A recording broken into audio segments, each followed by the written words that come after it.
I want to talk to you about the new style of weather forecasting and the doomsday cultists who, for example, look outside at London today, see a cloudless sky, warm sunshine, and basically go, the end of the world is nigh, we're all going to die.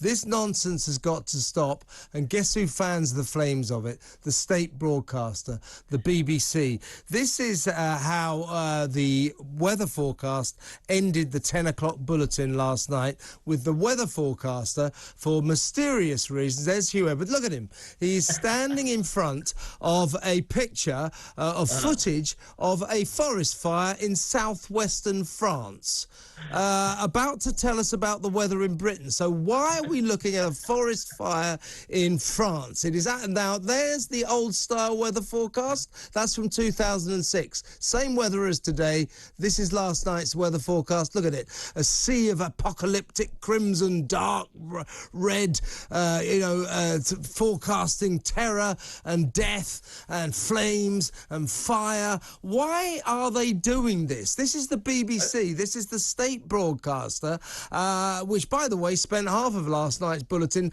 telling us we're all going to get polio because they've discovered some polio germs in some sewage in London. When did the national broadcaster, when did the BBC go from responsible broadcaster to the nanny state's scaremonger in chief, do you think, Richard? Well, I think it's been a slow creep into wokeism and all the ideologies that come with it. You've mentioned a few things already this morning. You talked to Peter Blakesley about the police becoming so woke. They're not actually arresting people for criminal activity now. They're more concerned about painting rainbows on their cars. And I think this is spread across the mainstream media of the BBC. They actually thrive on fear. I mean, you remember, Kevin, like I will, Michael Fish, for example, reporting the weather. You know, he'd stand on I think it was a lake somewhere. Even when there was a hurricane, he didn't bother scaring us. In fact, he said it wouldn't happen. there's just going to be a bit of wind today. Don't worry about it. And you know what's crazy about all of this fear that they're really they're putting out there? They're constant with it. We've gone from drought. We talked about having droughts. We talked next few months we're going to talk about having floods. Floods are going to be the next thing, and you can guarantee it'll be the end of the world. Houses are going to disappear off the face of the earth. The planet's in trouble. You know, we've heard this constantly from the BBC, and it buys into the whole climate change eco agenda, doesn't it? Where they want us to cut back on so many things, to own nothing, to have nothing, and be subject to the state and what they tell us to do, where to go, and when we can do it. And the crazy thing about this, Kevin, as well, is that we're in a cost of living crisis where they're telling us we can't afford gas and electric. Well, I love this hot weather because it means people don't need to put their heating on, which should save them some money. So there are benefits to it. I get there are some other aspects that people are afraid of. But hey, listen, I said it last time, Kevin, it's called summer. Let's get out there, enjoy it, make the most of it. Now, exactly what I said yesterday, Richard, when I locked horns with someone from Animal Rebellion, who was aghast, absolutely shocked that I said, it's a lovely day, why don't you get out there and enjoy it? Enjoy the heat wave. Let's remind ourselves of this rather tetchy conversation I had with a guy called Dylan from Animal Rebellion yesterday. It's what is known, Dylan, as a nice, sunny summer day. It is not a prelude to the end of the world. Do you get that? It is a nice day. It's not the end of the world. One of the key contributors to the climate crisis. Listen to me. I am on your show right listen to me, will you? Solutions. Don't talk over me. Solutions to the climate crisis. Oh God, you people! You're supposed to be a me. You are telling us to enjoy the weather. Yes, I am. I mean, can you believe these people? I mean, he's going, I can't believe you're telling people to enjoy the sunny weather. What exactly was the nature of my crime, do you think, Richard?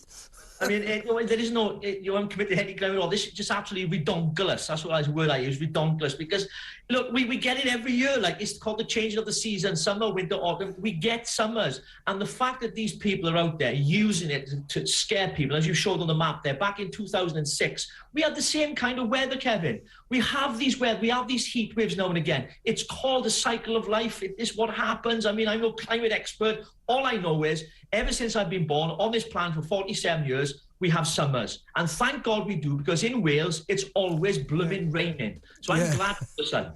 Yeah, me too. And right now, was it last week, beginning of last week, wasn't it? We had those 2 very, very hot days, you know, 43, over 40 degrees.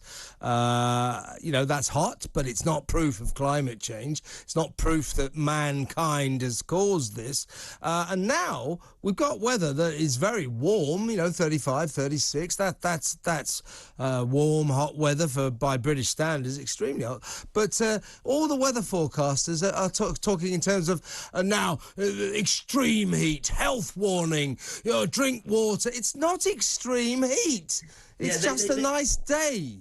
Yeah, they had someone on, I think it was BBC News as well, reporting on the weather, and they talked about be careful, and they were talking about potentially banning barbecues, stopping people having barbecues in their gardens because it's too hot. Then they were advising us, Kevin, to take water with us. You know, make sure when you go out, take water with you. I mean, do they think we're stupid or something? They think we're children. They think we're children. It's true, isn't it? They treat us like kids. They treat us like kids, you know. They tell us to drink water when it's hot and be careful when it's raining because it's a bit slippy underfoot. We don't need this advice. I haven't needed that advice since I've been about 3 years old. And trust me, Richard, that was a while ago. Yeah. All we need them to do is tell us the weather. Is it going to be sunny? Is it going to be rainy? Is it going to be cold? That's all we need to know. We don't need them to tell us apocalyptic messages. It's the end of the world. Let's get back to doing what they're supposed to do, what they're paid to do by the taxpayer, and that is to report the weather. Not with these, you know, Armageddon type pictures with flames behind them saying the world is going to end. We, you know, we're all going to die. Lock yourselves away in the house, you know, because it's the end of the world as we know it. No, it's not. Grow up. It's called summer.